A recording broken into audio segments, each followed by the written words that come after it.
बात जुर्म से जूझते आवाम की हो या फिर समाज में बढ़ते क्राइम ग्राफ की, अपराध की हर सूरत के पीछे छिपा होता है कोई ना कोई गुनहगार। नमस्कार, मैं हूं आपके साथ विभा उपाध्याय। तफ्तीश की राह में आने वाली हर कड़ी सुराग बनकर पहुंचाती है गुनहगारों को सलाखों के पीछे। तो आप बने रहिए हमारे साथ, क्योंकि हर जुर्म के खिलाफ हमारी तफ्तीश लगातार जारी है। बिहार में शराब न जाने कितनों की जान लेगा। सिवान के बाद अब मुजफ्फरपुर में जहरीली जाम से मौत पर हाहाकार मचा हुआ है। पिछले एक हफ्ते में उत्तर बिहार में जहरीली शराब से मौत की ये दूसरी घटना है। देखिए हमारी ये रिपोर्ट। बिहार में कितनों की जान लेगा जाम। सिवान के बाद मुजफ्फरपुर में हाहाकार। जहरीली शराब ने फिर ली 4 की जान। नशा चाहे कोई भी क्यों न हो, हमेशा नुकसान ही करता आया है। नशे का दूसरा नाम नाश है। लोगों को नशे से हमेशा दूर रहना चाहिए, लेकिन उन्हें ये कौन समझाए। बिहार में पूर्ण शराबबंदी है। यहाँ शराब पीना, पिलाना, बेचना और रखना कानूनन जुर्म है। उसके बाद भी पूरे प्रदेश में धड़ल्ले से अवैध शराब का धंधा फल फूल रहा है, जिसका नतीजा ये हो रहा है कि शराबबंदी वाले बिहार में जहरीली शराब पीने से मौत का सिलसिला थमने का नाम नहीं ले रहा है। सिवान के बाद अब मुजफ्फरपुर में जहरीली जाम से हुई मौत पर हाहाकार मचा हुआ है। पुलिस वालों को जवाब देना भारी पड़ रहा है। शराबबंदी कहीं नहीं है। प्रशासन द्वारा शराब हर गांव में, हर मोहल्ला में, हर होटल पर बिकता है। कहाँ नहीं बिकता है? नहीं बिकता तो लोग पीते कैसे? क्या नहीं बिकता तो लोग पीते कैसे? ये आरोप उस मृतक के रिश्तेदार का है, जिसकी मौत जहरीली शराब पीने से हुई है, जो जिले की पुलिस प्रशासन और स्थानीय थाने की नाकामी को साबित बता रहा है और मौत का जिम्मेवार ठहरा रहा है। घटना के बारे में बताया, टोटल जो है 4 लोगों की मृत्यु की बात आ रही है। इसके अलावा जिनका जो घर था वो भी जो है मृत पाए गए हैं, लेकिन वो वहाँ नहीं, वो मीनापुर के एरिया में पाए गए हैं और उनका भी पोस्टमार्टम कराया जा रहा है। मौत का कारण क्या सामने आया सर? प्राथमिक जानकारी मिली है, उसके हिसाब से ये बात एकदम लगभग नज़र आ रही है कि इनके द्वारा किसी आपत्तिजनक सामान का सेवन किया गया था और उसके बाद ही जो है इनकी मृत्यु हुई है, जो घर वालों के बयान भी हैं। पुलिस ने जो चीज़ें रिकवर की हैं, उनके घर के पास से शराब की कुछ बॉटल्स भी मिली हैं। इसके अलावा होम्योपैथिक की भी एक मेडिसिन की भी एक बॉटल मिली है, जो पहले भी जिसमें मिथाइल अल्कोहल होने की बात रही है। एफएसएल रिपोर्ट्स के हिसाब से हम लोगों ने एफएसएल रिपोर्ट को भी एफएसएल टीम को भी वहाँ पर भेजा है। जिन लोगों की मौत और पोस्टमार्टम की बात पुलिस कर रही है, उसमें मुन्ना सिंह, अवनीश सिंह, विपुल और धीरेश सिंह शामिल हैं, जो मीनापुर थाना क्षेत्र के तेंगराहा गांव निवासी कैलाश सिंह के पुत्र हैं। धीरेश का ननिहाल रुपौली में है, वह भी इस पार्टी में शामिल था। अब तक 4 लोगों की मौत की बात सामने आ रही है। 3 से 4 लोगों की हालत नाजुक बनी हुई है, जिन्हें इलाज के लिए अस्पताल में भर्ती कराया गया है। ये आंकड़े 4 से ज्यादा भी हो सकता है। इसकी जानकारी न तो पुलिस को है और न ही गाँव के लोगों को और न ही मुखिया को। रुपौली पंचायत के नए मुखिया हैं जी। रुपौली पंचायत में 4-5 आदमी का मृत्यु खाने पीने के दौरान हुआ है। अब शराब दिलचस्प को लेकर गोलीबारी हुई, जिससे पूरा इलाका थर्रा उठा। चारों ओर खौफ और दहशत का माहौल कायम है, जो लोकतंत्र के लिए ठीक नहीं। देखिए ये रिपोर्ट। लोकतंत्र में फिर दिखा गणतंत्र का धौंस। गोलियों की तड़तड़ाहट से थर्रा उठा गौरीचक। चुनावी वर्चस्व फिर गरजी दबंगों की बंदूक।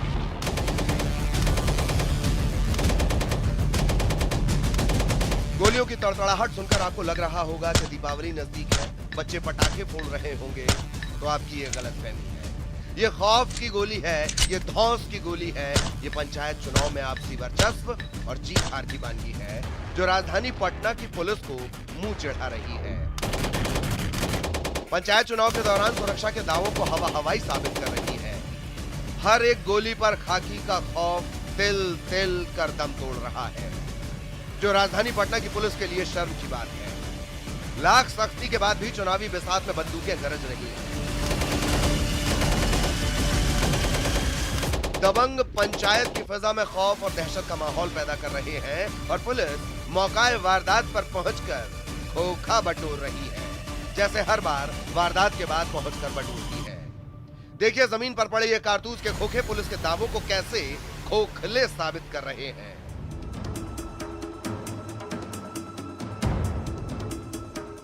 दीवार पर दिख रहे गोलियों के निशान चीख चीख कर गवाही दे रहे हैं कि पटना में पुलिस का इकबाल खत्म हो चुका है।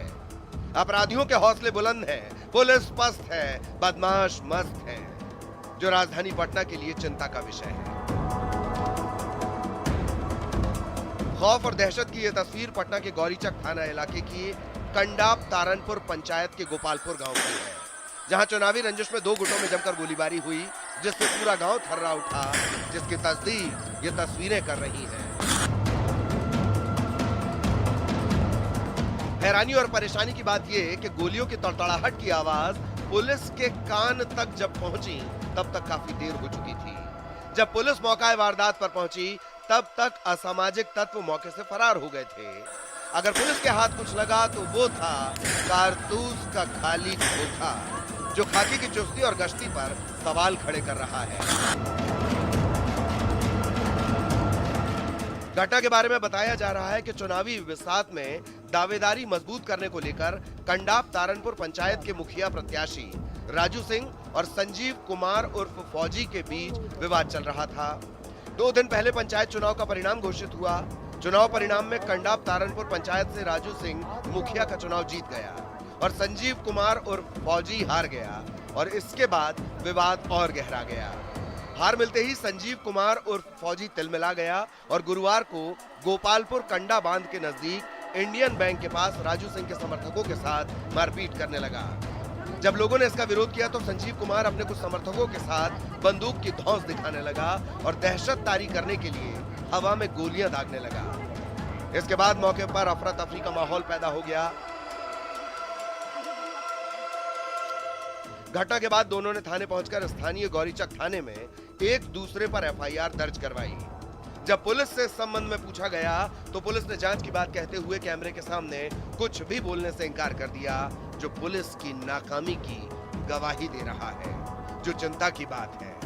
साथ ही साथ हैरानी की बात ये कि पटना के धनरुआ में 22 अक्टूबर को हुए बवाल और गोलीबारी के बाद भी पुलिस ने सबक नहीं लिया, जो पुलिस को सवालों के कटघरे में लाकर खड़ा करता है। चुनाव संपन्न होने के बाद जो प्रत्याशी हैं उनकी बात तो छोड़िए, उनके समर्थकों के बीच भी जो झड़प है और जिस तरीके से एक दूसरे के प्रति जो प्रतिद्वंदिता है वह खत्म होने का नाम नहीं ले रही और कई इलाकों में हिंसक झड़पें हुई हैं। राजधानी पटना की ही अगर बात कर लें तो गौरीचक, धनरुआ, तमाम ऐसे जो प्रखंड हैं वहाँ पर चुनाव परिणाम आने के बाद जिस तरीके से हिंसक झड़प हुई है उसको रोक पाना प्रशासन के लिए अब भी एक बड़ी चुनौती बनी हुई है।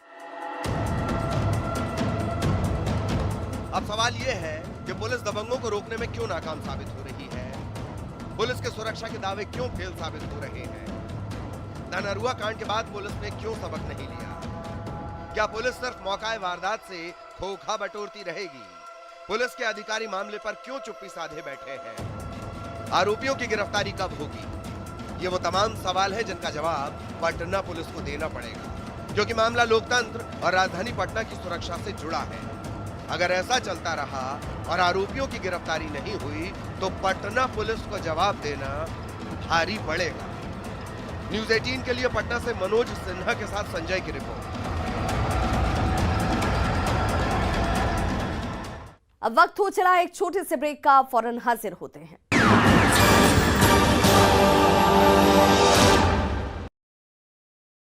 का बहुत स्वागत है।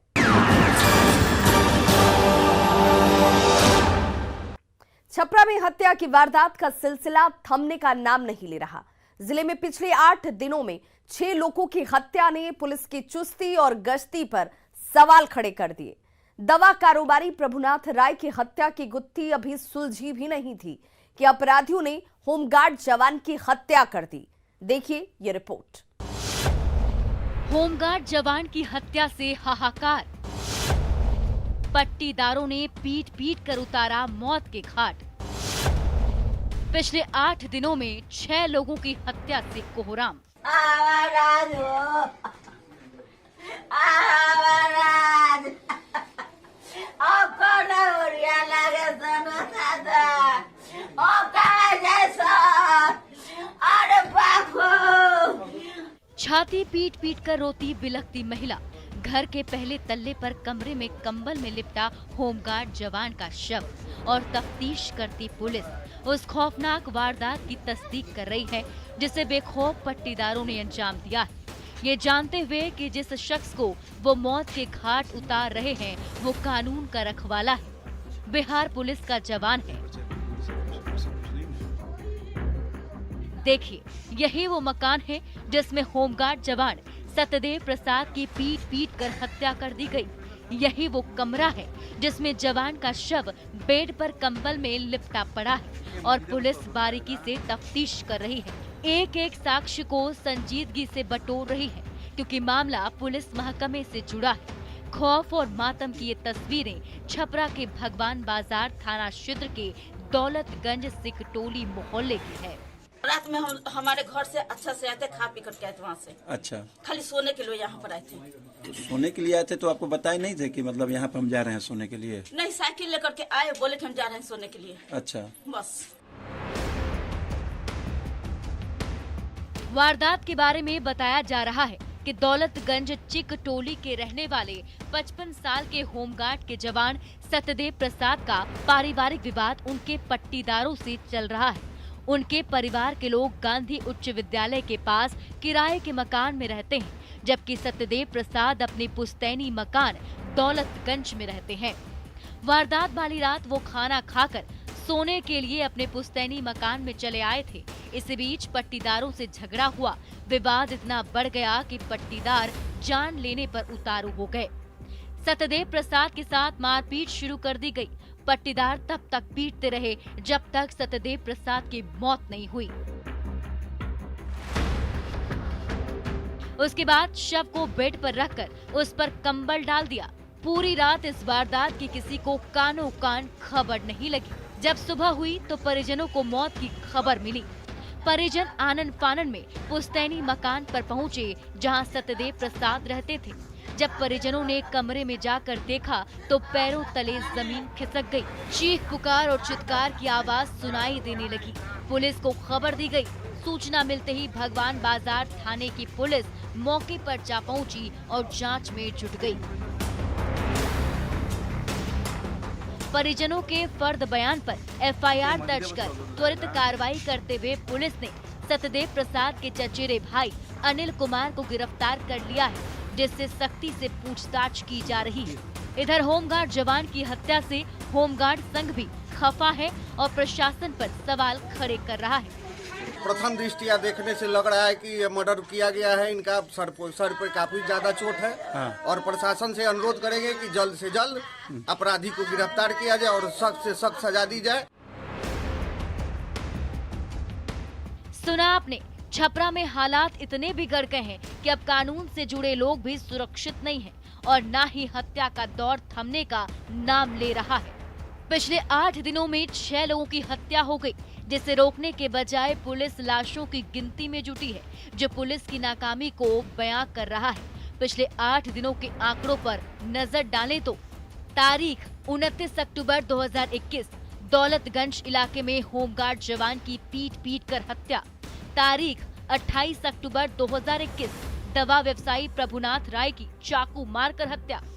तारीख 27 अक्टूबर 2021 3 दिन पहले अगवा युवक की हत्या।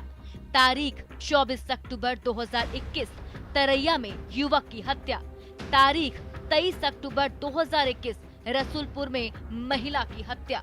तारीख 21 अक्टूबर 2021 माधोपुर में मुखिया प्रत्याशी की गोली मारकर हत्या।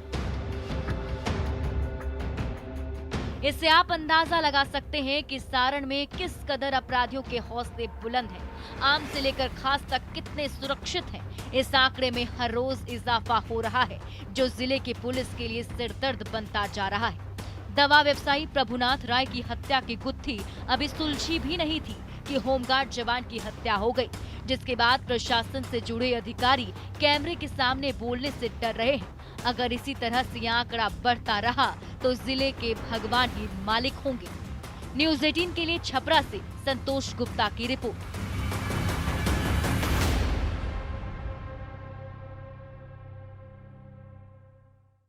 अपराधी चाहे लाख शातिर हों, तफ्तीश की दिशा अगर सही है तो बच नहीं सकता कोई गुनहगार सलाखों के पीछे जाने से।